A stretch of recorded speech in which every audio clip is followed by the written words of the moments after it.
Mang Jamal? Malakas po ba yung Magnum 357? Ang sabi, ang Magnum 357 ang pinakamalakas na baril sa buong mundo. Mang Jamal? Bakit to iba-iba ang mga bala? Tulad ng baril, iba-iba ang uri ng bala. Paliliwanag ko sa inyo para malaman nyo kung bakit ko pinagbabawal sa inyo ang paglaro ng baril. Ang balang ito ang tinatawag na piercer. Tumatagos ito sa pader, semento o hollow blocks. Si Mang Jamal, hindi pwede magtago sa likod ng semento o hollow blocks.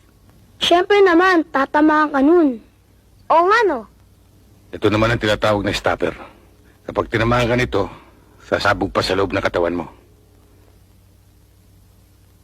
Ito naman ang blaster. Ang balang ito ay sumasabog. Parang